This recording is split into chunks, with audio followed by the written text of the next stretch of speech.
Right, welcome to DC Fan Gives Hope. What I want to do is talk about legacy, right? Now, if you're unfamiliar about what I do here is I'm a big DC fan, but I've got so many other interests and loves and everything else, and I basically talk about what's going through my mind. And so, recently, we've had Bohemian Rhapsody, which reignited my passion for Queen, and I've made some other videos about that. And in the past videos, I've talked about Star Trek, Star Wars, Doctor Who, comics, just about anything that's really religion. Spoke about religion and conspiracies and all that sort of thing. Just things that are going through my head. But right now, I thought I'd try to link each one of them in. And the reason why I call it DC Fan Gives Hope is because I have a Facebook page, right, called DC Fan Gives Hope, where I try to promote positive stuff about DC. So I thought last night, legacy. What a brilliant thing to talk about. And just recently, we heard about Stan Lee. Okay, now I'm not big on Marvel, right? I used to read like Marvel comics, and but kind of went away from it, went to DC. But I done, growing up, I knew quite a lot of stuff about it, and surprisingly enough, there are more people that know about Marvel movies than they actually do about Stan Lee. I came across somebody at work who said, "I'll never buy. I just buy Marvel movies. That's what I do." So we were talking. I said, "So did you hear about Stan Lee?" And who's Stan Lee? And I went, "You call yourself Marvel and stuff." So there's a big difference. Okay, there's a big difference to of knowledge. Okay, somebody, and this person was a university graduate. Okay, doing psychology, and is always very opinionated and is into socialism and all that sort of stuff, right? Everybody's equal and stuff. Anyway, drifting off the subject. So, and we're talking about the legacy. So what is, say, Marvel's legacy? Well, Marvel's legacy is the comics are doing okay, and the movie business, due to Kevin Feige, he's brought these Marvel movies out, and they've made some money. And I'm trying not to put them down though. But what their legacy is they've got the movies out there, and people know about these characters, right? Which they didn't know before, and a lot of them just know the characters from the movie, and they don't really know about the comics. Anyway, so when Stan Lee passed away, his main concern was, one of his concerns was, do anything you want with my characters, but, make stories up with my characters, but don't change the essence of who the characters is. I.e., don't sort of make, and he wasn't being homophobic or racist about this, it's just that these were characters that he created, and he says, don't make Spider-Man black or gay or anything like that, try and keep, that's not what he created Spider-Man to be. And then out comes Spider-Man Homecoming, and you can draw your own conclusions to that. But that was, for him, his legacy was all those years of work, and when he goes, he would want that legacy to go on from generation to generation, and word of mouth and stuff like that. And we all do, we all want, our passions to have a legacy, and anything in our lives, fathers and all that stuff, to be handed down to the next of kin.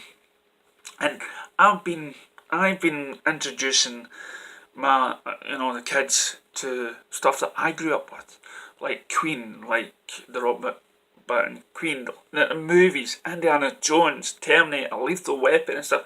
And surprisingly enough, not a lot of people of the generation know this.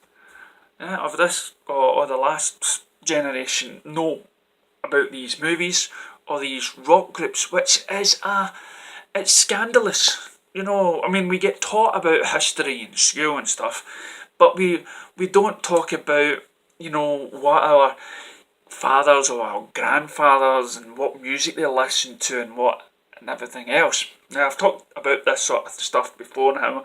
I believe it's important because in that way it also teaches about, it makes us more cultural, because there'll be movie makers, music makers as well, that produce music in order to salute those things that have gone before, but it would fly over so many people's heads. So it's important to have some sort of legacy live on. So that brings me to, I did Marvel, okay, so Marvel's legacy, the movies will carry on, and the characters will always be remembered. There's a franchise there. Go on, let's just not spoil Stan Lee's legacy, okay? So that moves us on to something like DC.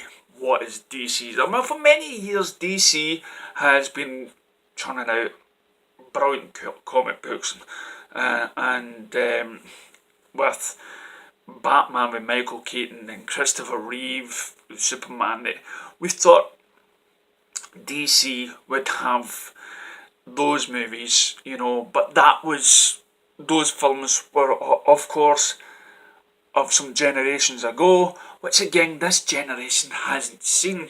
So you've got to keep on making more movies to introduce to the next generation. So the next generation after those movies was something like Christopher Nolan's Batman movie.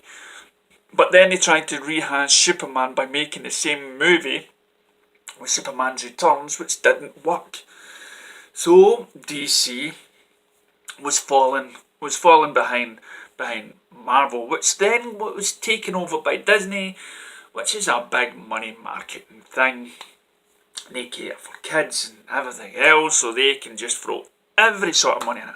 But Warner Brothers, they own DC, and they've been making lots of great animated and now good DC TV shows.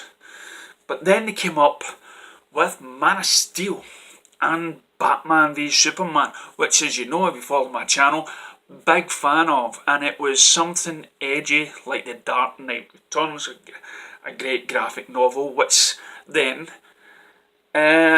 started most of the look of comic books that we have today, or helped start it, should I say, and just like the Killing Joke with the Joker and everything else. So with Batman v Superman, but the general public, the ones that don't read comics, didn't exactly get it.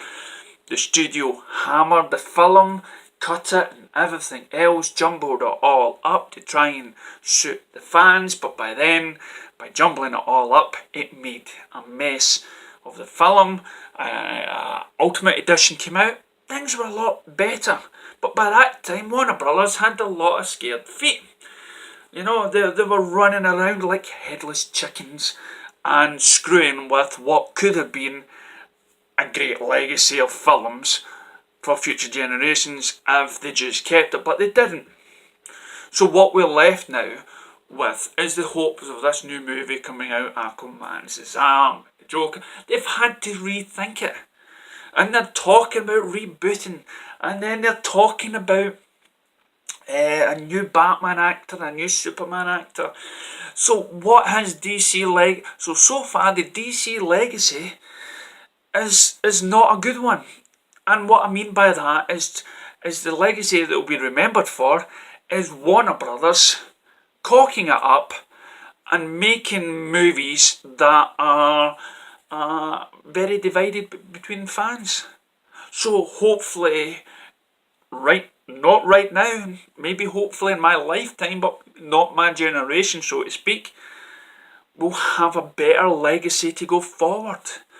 And it will stay true to the characters of these heroes that multiple people know and love. But we must be assured that the core fans, and this applies to everything, the core fans is treated with respect. That whatever gets produced, you have the core fans that have been helping provide money for these comics and everything else for the last 70 odd years, that they get, their priority is go to number one. Look after those dedicated fans first, and hopefully the DC legacy will change and become better. So, after that, we go on to Star Trek. Now, Star Trek has had a fantastic, I think out of all of them, this is one of the two that have got a brilliant legacy to go forward with. It started off with my favourite captain, Captain James T. Kirk. And Spock, and the dynamic of that TV show I grew up watching, and I loved it because it showed an image of the world of which I would love, where there was no walls getting built, where there was racism and bigotry and everything else put to the side. We had the first interracial kiss, and it was sort of teaching the world we can be better. And as it went on from the Next Generation, pardon the pun, the Next Generation, onto another one, onto the Enterprise, and to the movies that we have just now, Christopher Pine, it's keeping that thing alive. It's keeping the core of the characters there. We don't suddenly have William Shatner, Captain Kirk, being some sort of Rambo or a different colour or whatever. It's keeping the core characters, it's keeping the core fans. There's new TV shows coming about, with what's the latest one, the Discovery, which is showing Star Trek and doing it in a whole different way, but again keeping the fans happy, and I can foresee a positive future for Star Trek because it's keeping that thing right there. So that has a great legacy in front of it, and I don't think there's many generations that have not heard of Star Trek. Now we come to the other one, Star Wars. Now, I was a huge fan of Star Wars. I really was. It helped me through a bad time in my life, and I bought all these graphic novels. I bought all the fact files. I got into it. When episode 1 came out, it just reignited it again. It got me excited, and yes, I loved the prequels because it opened the world. Excuse me. It opened the world up. It opened the universe up. I didn't mind that the religion aspect of the Force was gone, and we had these midi-chlorians. Why? Because it came from the mind of George Lucas. George Lucas is the guy that created the universe, and so as far as I'm concerned, if he says it's alright, it's okay by me, because it's his creation, just like Stan Lee and just like all the other creators of any other character, right? It's like Sherlock, okay? No, I'm not going to go into Sherlock and Elementary. Sherlock, the TV show from Britain, fantastic. Elementary, I ain't Sherlock, right? So, what we got is, but here we have Star Wars, right? Getting taken over by Disney, the money people, family friendly company again, right? And George Lucas has sell Star Wars, his pride, his creation, his joy, the thing that made him money. Okay, he sold it. We have interviews of Kathleen Kennedy coming in and saying, we're going to honour everything that you built, that you created, your legacy of Star Wars. Right? We're going to honour that. And then out comes Force Awakens, which was a total rip-off of the first movie, of New Hope, sorry.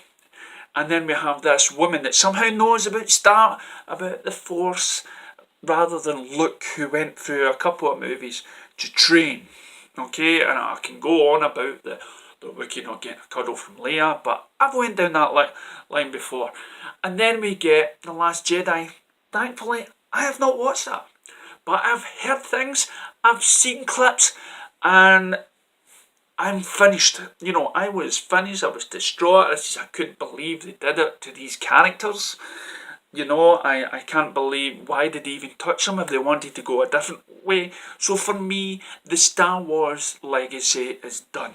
It's not only just divided the fans, but the core fans, the ones that have been, you know, supporting it. And I was having a conversation with an ex-employee that this is, Star Wars has always been controversial, and it wasn't good when it came out. Not good. They had queues all around the buildings and everything. But what do you mean it's not good? Maybe the film board didn't think it was good, right? But Star Wars, the core fans, right?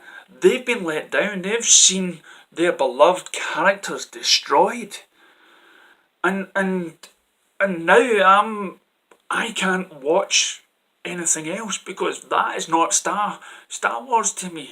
So that legacy is tarnished so much that it's somehow harmed the original trilogy. Because if I wanted to introduce anybody to Star Wars, I would say, no, this is the George Lucas box set. This is Star Wars. This isn't. I don't know what this is. This is shit. This is. Even Simon Pegg, one of the big Star Wars fans, said these Star Wars movies, the new ones, are missing George Lucas, the same guy that basically says that the prequels was too much George Lucas or whatever, right? So I went, ugh. But again, the legacy of Star Wars, it will always be there, it will always be in people's minds and everything else, but it's tarnished. It really is. And for a long time now we go back to Queen. Wow. Bohemian Rhapsody comes out. And again, when I watch it and I'm crying my eyes out, the last 30 minutes of the movie, I'm watching this movie, and then I find out that the film that was slated by the critics is now, people around the world are embracing it. People of different generations, even. And again, it saddens me to find that these kids that are growing up right now haven't got any fathers or mothers that say, this is the music that I was listening to, son. This is what I call music, instead of your hip hop. People are suddenly finding out that Queen and the singers of Queen, they all wrote the songs and they all harmonised. They all went different places, they were creative, unlike the music that you have today, which is all set in stone. If it's hip hop, it's got one sort of tone there. If it's the X Factor, American Idol, all those, most all those songs that get featured in boy bands and girl bands all follow the same sort of tone and riff and everything else, right? But Queen, well, they went up and down and changed and changed and changed, and music, and it wasn't just the lead singer, it was Ben. So the movie comes out and the legacy is reborn. You go on YouTube, you see people discovering it again and again. There's the theatre shows. The theatre shows are getting packed in. We Will Rock You theatre show is constantly still doing its tour. You have people going on YouTube and looking at the Live Aid, which is said to be the best rock performance ever. And you have the band, and now it's sadly enough to say that when Freddie Mercury died, we missed out on probably 20, 30 years of more great music that he could have produced. But at least And the film that they made, they didn't want to make it into some sort of, this is what the press said. No, they knew, the band members who helped make the film, they knew Freddie and what Freddie would have wanted. They protected Freddie's legacy instead of making a movie that sometimes the very own private life shouldn't be spread about. It should be what he really wanted. What Freddie really wanted was a music, his band. He was lying on his deathbed, singing his heart out, singing the songs until the very end. Now people worship, now people praise him and wish they could see him live. You go to any YouTube, now that is the legacy. Queen will keep going on and on and on and being passed down, just like Elvis Presley and all the other greats. Yes, I've got a statue of Elvis over there. Why I get Freddie now? So this is what I mean. So for all you guys and girls out there that have got a passion for anything, okay, pass it down, pass it on. Let's keep the legacies going, and let's introduce the next generation. The one after us.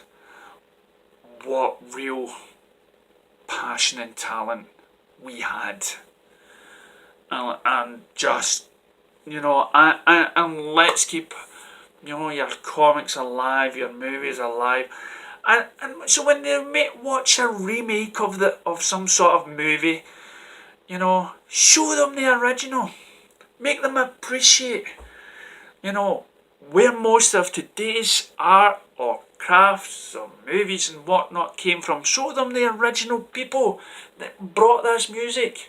I listened to somebody that was singing, I listened to somebody's reaction to another one, Bites of Dust. They thought Queen, the writer of the music, was doing, was copying that from another band. So let's get out there and let's keep our legacies going. Let's educate the people with music, as the reactors will see on YouTube. Let's show them what it is to read comic books by the people that have only watched the movies and don't know what's actually Batman is actually like, or Superman. It's not just Christopher Reeve Superman. Show them a comic. Let's show them what Star Trek is about, where it's passion and family units that come down together and squashes ignorant racism sort of values. That is what Star Trek was about. Let's reintroduce them to the Buddy, Kirk and Spock. Star Wars. Let's reignite let's get away from the feminism movement and stop trying to pretend that this generation is invented strong women. We've had strong women. We've had Sigourney Weavers and aliens and stuff. We've had G.I. Jane. We've had lots and lots of strong, powerful women in the past. This strong woman, powerful leader in these movies isn't a new thing. And by the looks of it, so let's just forget about that and concentrate on what fans want. Keep fans happy and you'll have a long legacy for years to come. Thank you for watching.